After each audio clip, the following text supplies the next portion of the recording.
कहानी की शुरुआत में हमें ये बताया जाता है कि क्रिमिनल्स को इस सोसाइटी में रहने का कोई राइट नहीं है और ऐसे लोगों के रहने के लिए एक जगह बना दी जाती है जो कि एक काफी बड़ा रेगिस्तानी इलाका था। और जो लोग बगावत करते हैं यानी उन लोगों का नाम होता है बैड बैचर्स। उनकी पहचान के लिए उन्हें स्पेसिफिक नंबर्स दे दिए जाते हैं। उस एरिया में दो ग्रुप्स होते हैं, एक होता है नॉर्मल इंसानों का ग्रुप और दूसरा होता है कैनिबल्स का ग्रुप। फिर हम देखते हैं कि कुछ पुलिस ऑफिसर्स एक लड़की को यहाँ पर लेकर आते हैं और यहाँ पर हम ये जान पाते हैं कि उस एरिया में ऑलमोस्ट 5000 से ज्यादा लोगों को लाकर छोड़ा होता है। वो लोग वहाँ से भाग ना पाए इसीलिए उनके लिए स्टील नेट की एक वॉल लगाई होती है वहाँ पर। जिस लड़की को भी वहाँ पर लाया गया था उसका नाम था आर्लिन। वो लड़की आगे बढ़ती है तो वहाँ पर वो एक बोर्ड देखती है जिस पर लिखा था कि बोर्ड के बाद जो एरिया है वो अमेरिका के अंडर नहीं है, यानी उस एरिया में जिस इंसान के साथ भी जो भी हादसा होगा अमेरिका उसका रिस्पॉन्सिबल नहीं होगा। आर्लिन के पास एक पेज भी होता है जिस पर लिखा हुआ था find the dream find the comfort. इस मैसेज में कंफर्ट वो जगह थी जहाँ डेजर्ट पर वो बैड बैचर्स रहते थे। कुछ दूर आने के बाद आर्लिन को एक कार दिखाई देती है जो कि खराब थी। रेस्ट करने के लिए आर्लिन कुछ टाइम के लिए उस कार में बैठ जाती है लेकिन उसे ये पता नहीं चल पाता कि कोई उसकी तरफ आ रहा है। लेकिन जब उसे इस बात का रियलाइज होता है तो काफी देर हो चुकी थी क्योंकि वो लोग आर्लिन को पकड़ लेते हैं। आर्लिन को जब होश आती है तो वो खुद को बंधा हुआ पाती है।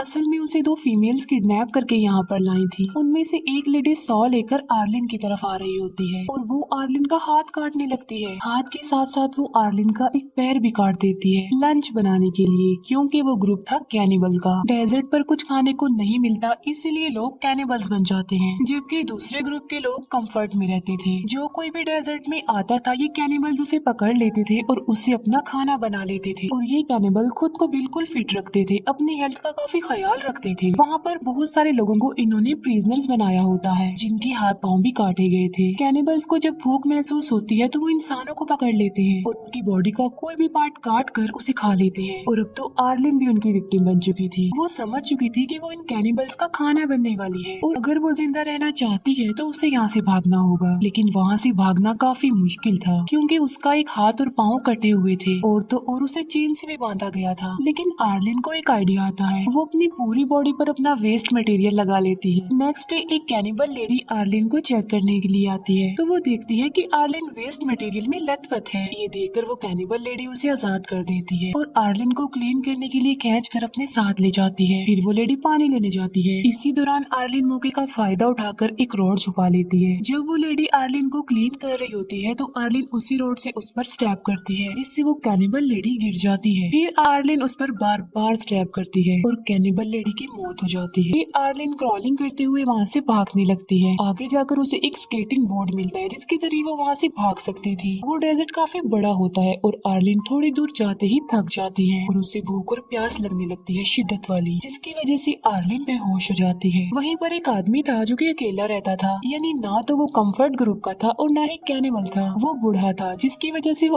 अभी तक कैनिबल का शिकार नहीं बना था। ये आदमी आर्लिन को एक कैरेज में बैठाकर काफी दूर तक ले जाता है और आर्लिन को कंफर्ट तक पहुंचा देता है जहां कंफर्ट के बाकी लोग रहते थे। आर्लिन को वहां पर ड्रॉप करके वो आदमी वहां से चला जाता है। फिर हमें 5 मंथ्स बाद का सीन दिखाया जाता है जहां आर्लिन का एक घर होता है और उसके पास एक आर्टिफिशियल पाँव भी था उसका। कंफर्ट के लोगों का लाइफस्टाइल बिल्कुल डिफरेंट था और वहाँ पर तमाम फैसिलिटीज थी, लाइक वहाँ पर शॉप्स थी, मेडिकल फैसिलिटी थी। इसके अलावा वहाँ पर और भी बहुत कुछ था। इसके फौरन बाद हमें एक कैनिबल फैमिली दिखाई जाती है जिसमें फैमिली के हेड का नाम होता है मियामी मैन, जो कि अपनी वाइफ और बेटी के साथ रहता था।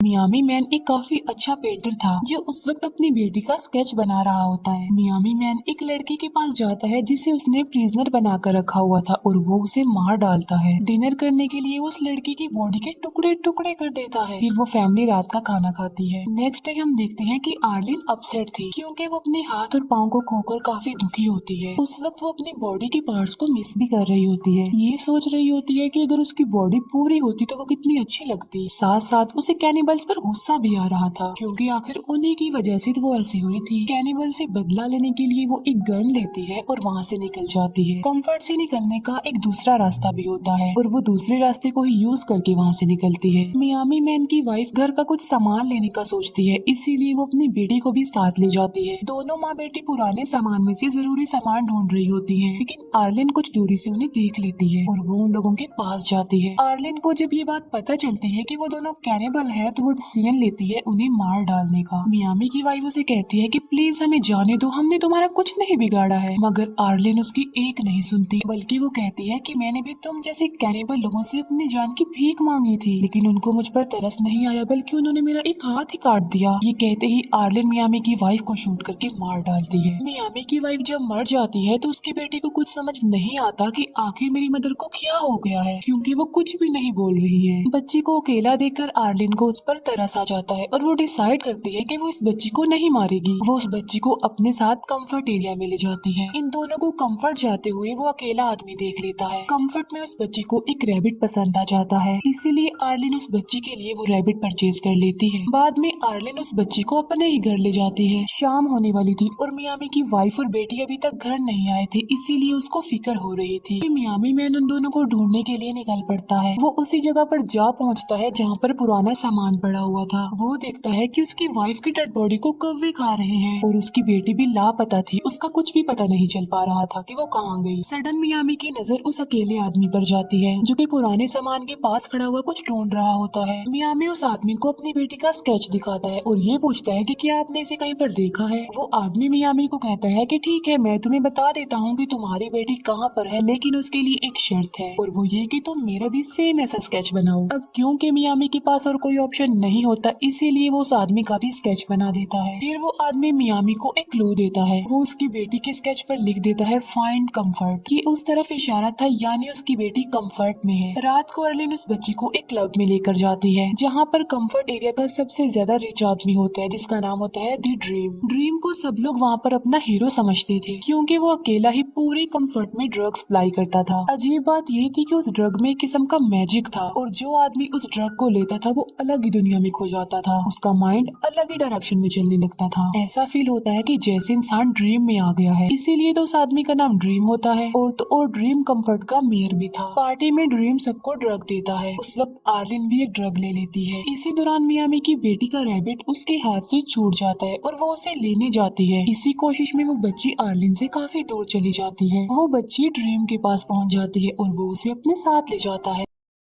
आर्लिन उस बच्ची को ढूंढने लगती है, लेकिन अब आर्लिन पर भी उस ड्रग का असर होने लगता है। उसे ऐसे लग रहा था कि वो ड्रीम में आ गई है और उसे अपने आसपास सब कुछ खूबसूरत नजर आने लगता है। आर्लिन उस बच्ची को ढूंढते हुए कंफर्ट से बाहर ही आ जाती है। आर्लिन का माइंड किसी और ही डायरेक्शन में चला गया था और उसे ये भी पता नहीं चल पाता कि मियामी उसके पास ही खड़ा हुआ है। नेक्स्ट मॉर्निंग जब आर्लिन को होश आता है तो वो देखती है कि वो कंफर्ट से काफी दूर है और मियामी मैन उसके पास ही खड़ा हुआ था और उसके हाथ में वो चीज होती है जिसके बगैर आर्लिन चल नहीं सकती थी, यानी उसका आर्टिफिशियल पाँव। मियामी उसे अपनी बेटी का स्केच दिखाते हुए पूछता है कि क्या तुमने इसे देखा है, जिस पर आर्लिन कहती है कि नहीं, मैंने इसे नहीं देखा, यानी यहाँ पर वो झूठ बोल देती है। किसी भी कैनिबल को कंफर्ट में आने की इजाजत नहीं थी। अगर कोई कैनिबल कंफर्ट के पास आ भी जाता है तो उसे शूट कर दिया जाता है। इसीलिए मियामी आर्लिन से एक डील करता है। वो कहता है कि मैं तुम्हें छोड़ दूंगा, लेकिन उसके बदले कंफर्ट एरिया से ढूंढ कर मेरी बेटी को लेकर आओ। और वो उसे वार्न भी करता है कि अगर तुमने ऐसा नहीं किया तो मैं तुम्हें किसी भी सूरत ढूंढ लूंगा और तुम्हें मार डालूंगा। आर्लिन इस डील पर एग्री हो जाती है। फिर ये दोनों कंफर्ट के लिए चल पड़ती हैं। आगे जाकर उन्हें एक कैनिबल आदमी मिलता है जो मियामी से एक सौदा करता है कि मैं तुम्हें फ्यूल दूंगा, मगर इसके बदले इस लड़की का पाँव काट कर मुझे खाने के लिए दो। वो कैनिबल आदमी मियामी को धमकाता भी है कि मैं तुम्हें मार डालूंगा और फिर जबरदस्ती इस लड़की को उठा कर ले जाऊंगा। इसीलिए मियामी उसकी बात पर एग्री हो जाता है और वो अर्लिन को उस कैनिबल को सौंप देता है। फिर वो आदमी अर्लिन को लेकर वहाँ से जाने लगता है। तभी मियामी उसकी तरफ एक नाइफ फेंकता है जो सीधा आकर उस आदमी को लगता है। उस आदमी की मौके पर ही मौत हो जाती है। मियामी उस आदमी का सारा सामान खुद रख लेता है और उस आदमी का एक हाथ भी काट कर अपने पास रख लेता है। फिर वो दोनों अपनी मंजिल यानी कंफर्ट के लिए आगे बढ़ते हैं, लेकिन रास्ते में ही तूफान आ जाता है वहाँ पर और हर तरफ रेत ही रेत छा जाती है। इसीलिए थोड़ी देर के लिए इन्हें स्टे करना पड़ता है। ये दोनों वहीं पर टेंट लगा कर अपना टाइम गुजारते हैं। तूफान रुकते रुकते रात हो जाती है। इसीलिए मियामी उस आदमी की कटे हुए हाथ को निकालता है डिनर बनाने के लिए। आर्लिन मियामी से पूछते हैं कि तुम कैनिबल यानी बैड बैचर्स कैसे बने। वो कहता है कि जब मैं 16 साल का था तो एक बोट के जरिए अमेरिका आ गया। अब क्योंकि मैं अमेरिका में अनऑथोराइज्ड पर्सन था, इसी वजह से मुझे बैड बैच बनाकर यहाँ भेज दिया गया। उन दोनों के साथ ही बहुत बुरा हुआ था, इसीलिए वो दोनों एक दूसरे के काफी करीब आ चुके थे। लेकिन तभी कोई मियामी को गोली मारकर उसे इंजर्ड कर देता है। तभी वहाँ पर एक स्ट्रेंजर आ जाता है जो अर्लिन को कहता है कि वो उसके साथ चले। यहाँ पर अर्लिन सोचती है कि क्या मुझे मियामी के साथ रुकना चाहिए या फिर उस आदमी के साथ चली जाना चाहिए, लेकिन लास्ट में वो उस आदमी के साथ जाने को ही प्रेफर करती है। वो कंफर्ट का आदमी था, इसीलिए वो उस आदमी के साथ कंफर्ट एरिया में आ जाती है।